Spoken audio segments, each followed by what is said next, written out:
Salam jumpa saudara yang dikasihi oleh Tuhan. Senang berjumpa lagi dengan saudara pada hari ini. Saya berharap saudara dalam keadaan sehat dan selalu diberkati oleh Tuhan kita, Yesus Kristus.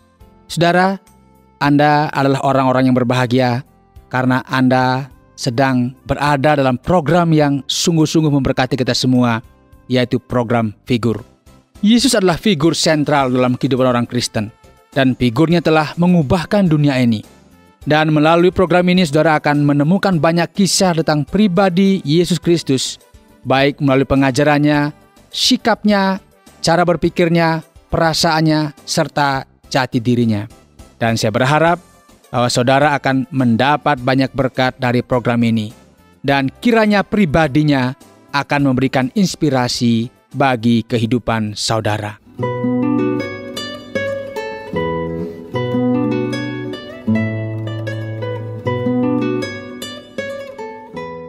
Saudara, salah satu momen yang membahagiakan seseorang adalah ketika datangnya hari ulang tahun. Ya, semua akan senang, senyum selalu kelihatan di wajahnya. Karena apa? Ini hari yang membahagiakan, merayakan hari ulang tahun. Ulang tahun menjadi pertanda bahwa seseorang telah lahir ke dalam dunia ini. Dan biasanya peristiwa ini dirayakan. Entahkah dirayakan secara sederhana, bahkan ada orang yang merayakannya secara besar-besaran. Dan itu tergantung setiap orang mau merayakannya dengan cara bagaimana. Dan melalui momen ulang tahun inilah, maka biasanya orang sudah tahu berapa usianya saat merayakan ulang tahun. Biasanya di lilin ada ya, kalau anak-anak itu ada mungkin 5 tahun, atau 7 tahun, atau 17 tahun, atau bahkan mungkin 70 tahun. Tetapi orang tahu, oh sekarang saya sudah berusia sekian tahun. Nah, saudara yang dikasihi oleh Tuhan, demikian juga dengan Tuhan Yesus Kristus. Alkitab mencatat bahwa ia dilahirkan di Bethlehem, dan masa kecilnya pun dikenal oleh orang-orang sekitarnya.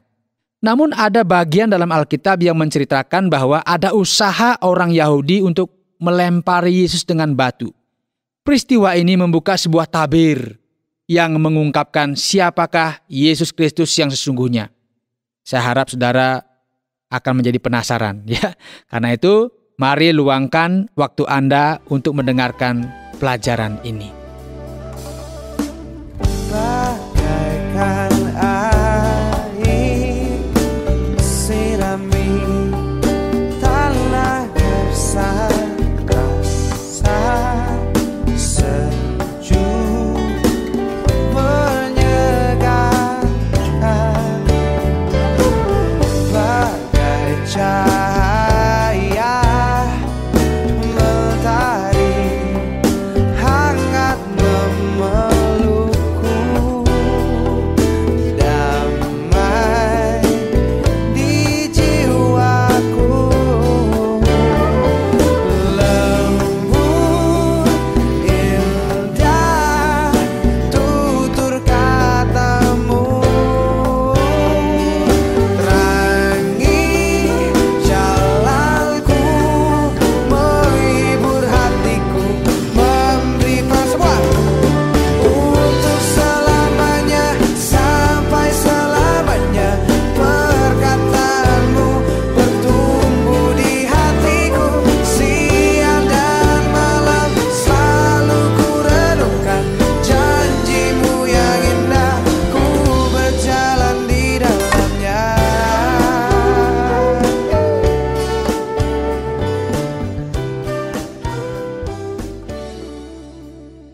Saudara, suatu saat saya bertemu dengan seseorang yang sudah sepuh, ya, rambut sudah beruban, kulit sudah keriput, dan usianya kurang lebih 70 tahun. Saya kira beliau ini sudah tua ya. Saya senang berbincang-bincang dengan Bapak ini karena ada banyak pengalaman menarik yang diceritakan membuat saya terkagum-kagum. Dan salah satu yang membuat saya kagum bahwa ia ternyata masih keturunan salah satu pejuang kemerdekaan dari Pulau Bali, yaitu I Gusti Ngurah Rai. Mungkin saudara bingung, I Gusti Ngurah Rai itu kayak apa ya? Ya mungkin saudara kalau di rumah ada uang 50.000, nah itu ada gambar pahlawan, itu namanya I Gusti Ngurah Rai. Dan rupanya bapak ini masih keturunan dari pahlawan yang bernama I Gusti Ngurah Rai. Ia menceritakan dengan sangat bangganya bahwa saya adalah keturunan I Gusti Ngurah Rai. Itu kelihatan saudara dari raut wajahnya yang sangat senang, sangat bangga. Karena dia adalah keturunan seorang pejuang yang gagah berani yang berasal dari Bali yang bernama I Gusti Ngurah Rai. Saudara, kebanggaan tersendiri juga jika seseorang berasal dari keturunan orang yang terkenal. Dan kebanggaan tersebut membuat seseorang memiliki kepercayaan diri yang kuat ketika berdiskusi dengan orang lain. Di dalam Alkitab, khususnya di dalam kitab Yohanes pasal 8 ayat 37 sampai 59, jika saudara mungkin saat ini membawa Alkitab, ataupun mungkin saudara tidak bawa Alkitab, nggak apa-apa, tapi dengarkan saja ya. Dalam Yohanes pasal 8 ayat 37 sampai 59, beberapa kali disebutkan nama terkenal dan termasyhur pada masa dahulu hingga masa kini. Nama itu adalah Abraham. Ya, saya harap saudara tidak asing lagi dengan nama Abraham atau orang menyebut Ibrahim. Abraham, saudara, di kalangan orang Kristen dikenal sebagai bapa orang beriman. Dan bagi orang Yahudi, Abraham adalah tokoh yang sangat dihormati sebagai nenek moyang mereka. Mereka akan sangat bangga menyebutkan diri mereka sebagai keturunan Abraham. Sama seperti bapak yang tadi itu yang saya katakan. Dia dengan sangat bangga mengatakan, saya adalah keturunan dari I Gusti Ngurah Rai, pejuang kemerdekaan yang berasal dari Bali. Saudara, rupanya Yesus sadar betul apa yang menjadi kebanggaan orang Yahudi ini. Itulah sebabnya ia memuji orang-orang yang diajaknya berdiskusi saat itu dengan mengatakan, aku tahu bahwa kamu adalah keturunan Abraham. Saudara, dengan mengatakan bahwa mereka adalah keturunan Abraham, Yesus ingin membuka pikiran mereka tentang sosok Abraham yang taat dan beriman kepada Allah. Mengapa Yesus perlu menyadarkan mereka tentang hal ini?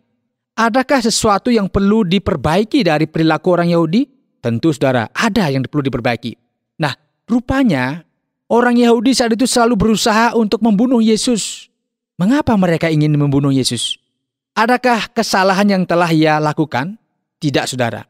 Justru sebaliknya, orang-orang Yahudi berusaha untuk membunuh Yesus oleh karena Yesus senantiasa memberitakan kebenaran kepada mereka.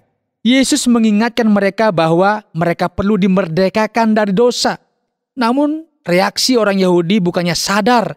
Justru sebaliknya, mereka mengatakan, kami adalah keturunan Abraham dan tidak pernah menjadi hamba siapapun. Saudara, dengan bangga dikatakan, kami adalah keturunan Abraham dan kami tidak pernah menjadi hamba siapapun. Reaksi orang Yahudi ini terhadap Yesus memang cukup beralasan. Mengapa? Karena orang Yahudi mengenal Yesus sebagai salah satu guru yang ada pada saat itu. Yesus hadir dengan pengajaran-pengajaran yang seringkali mendobrak cara berpikir mereka saat itu. Kemapanan mereka tentang ajaran-ajaran dalam agama mereka membuat mereka tidak mau menerima pengajaran yang diberikan oleh Yesus. Bahkan saudara, di kalangan pemuka agama, Yesus adalah pesaing ya. Dianggap pesaing dalam meraih simpati masyarakat. Pemuka agama Yahudi memang menguasai hukum Taurat dan karena itulah mereka merasa bahwa merekalah yang patut didengarkan oleh masyarakat saat itu. Namun faktanya berkata lain. Dalam Yohanes pasal 8 ayat 30 dijelaskan bahwa setelah Yesus mengatakan semuanya itu, banyak orang percaya kepadanya. Nah, kenyataan inilah yang membuat para pemuka agama Yahudi merasa tersingkirkan. Akibatnya apa, saudara? Selalu saja terjadi diskusi yang panas antara Yesus dan para pemuka agama Yahudi. Bahkan ungkapan-ungkapan yang merendahkan Yesus pun sering terlontarkan. Misalnya, di dalam Yohanes 8 ayat 48, orang Yahudi merendahkan Yesus dengan mengatakan, bukankah benar kalau kami katakan bahwa engkau orang Samaria dan kerasukan setan? Wah, saudara, Yesus dikatakan sebagai orang yang kerasukan setan. Tentunya ungkapan ini akan membuat telinga kita merah dan tensi kita bisa naik ya. Orang biasanya langsung marah. Namun perhatikan saudara, Yesus menanggapi dengan tetap berpegang pada kebenaran. Ia membalas mereka dengan berkata, aku tidak kerasukan setan, tetapi aku menghormati Bapakku. Saudara, dalam situasi yang sedemikian panas dan terasa kesabaran sudah habis, Yesus tetap berjalan dalam jalur yang benar. Yesus selalu berusaha untuk menyatakan kebenaran kepada mereka yang mengaku diri mereka sebagai keturunan Abraham. Namun hidup mereka sendiri tidak mencerminkan bahwa mereka itu menghormati Allah. Bahkan Yesus lebih gamblang lagi mengatakan kepada mereka dengan mengatakan, Abraham bapamu bersukacita bahwa ia akan melihat hariku, dan ia telah melihatnya dan ia bersukacita. Saudara, rupanya pernyataan Yesus ini mendapat reaksi yang cukup keras dari kalangan orang Yahudi. Mereka mengatakan, kalau pakai bahasa sehari-hari ya, umurmu itu loh belum sampai 50 tahun dan engkau telah melihat Abraham. Ya karena pada saat Yesus melayani usianya masih sekitar 30 tahunan. Jadi belum belum tua banget begitulah, masih sedang jaya-jayanya. Makanya mereka berkata umurmu itu belum sampai 50 tahun dan engkau telah melihat Abraham. Saudara, ketidakpahaman orang Yahudi ini tentang diri Yesus ini menyebabkan Yesus membuka dirinya lebih jelas lagi. Yesus menyingkapkan siapa dirinya yang sebenarnya dengan pernyataan. Ini harus saudara ingat ya. Ini pernyataan Yesus. Aku berkata kepadamu, sesungguhnya sebelum Abraham jadi, aku telah ada. Luar biasa saudara. Sebelum Abraham jadi atau sebelum Abraham lahir, aku telah ada. Ini sebuah pernyataan yang jelas dan terang dan tidak perlu ditafsirkan. Artinya apa saudara? Sebelum Abraham jadi, dia telah ada. Saudara, inilah figur Yesus yang perlu saudara pahami. Yesus ada bukan ketika ia lahir sebagai manusia, namun ia sudah ada sebelum Abraham lahir. Artinya bahwa Yesus Kristus adalah seseorang atau pribadi yang bukan saja sebagai manusia biasa. Dia adalah pribadi yang ada sejak kekekalan. Dan inilah pribadi Yesus Kristus yang perlu saudara pahami. Bukan saja mengenal dia sebagai sang juru selamat. Bukan saja mengenal dia sebagai orang yang telah menyelamatkan saudara dari dosa. Tetapi dia adalah pribadi yang kekal. Yang ada sejak kekekalan. Itulah sebabnya dia mengatakan, aku berkata kepadamu, sesungguhnya sebelum Abraham ada, aku telah ada. Kiranya dari firman Tuhan ini, saudara semakin diteguhkan untuk terus mengikut Yesus Kristus karena dia adalah pribadi yang kekal.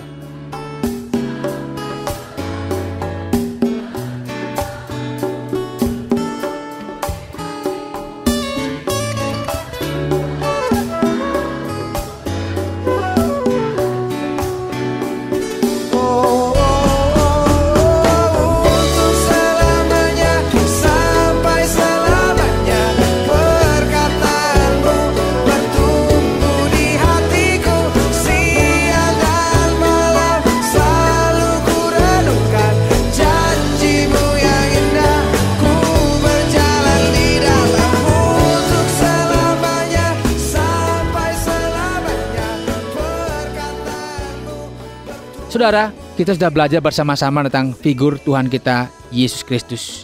Yang ada bukan ketika ia dilahirkan sebagai manusia.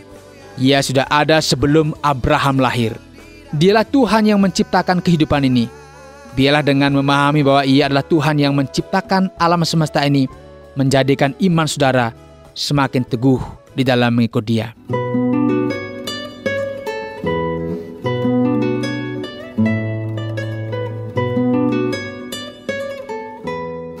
Saudara dapat belajar lebih banyak lagi tentang pribadi Yesus melalui program Figur yang disiarkan melalui radio kesayangan Anda ini, atau juga melalui media-media lainnya. Dan jika saudara rindu memberi kesaksian, atau mungkin saudara rindu mengenal siapakah Yesus Kristus yang sebenarnya, boleh. Kami terbuka, silahkan kirimkan surat saudara ke Tromol Pos 261 Batu 65302 Jawa Timur, atau bisa kirim SMS ke 081 333 777 386. Saya ulang lagi, kirim SMS ke 081 333 777 386. Saya Yohanes, mohon pamit dari ruang dengar Anda dan sampai berjumpa dalam program selanjutnya.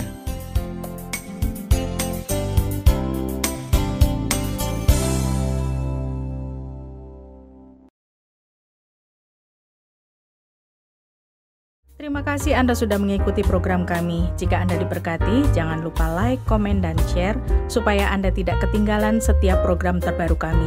Jangan lupa juga untuk subscribe channelnya dan nyalakan loncengnya. Jika Anda ingin mendukung pelayanan kami, bisa melalui rekening kami berikut ini atau menghubungi kami di sini.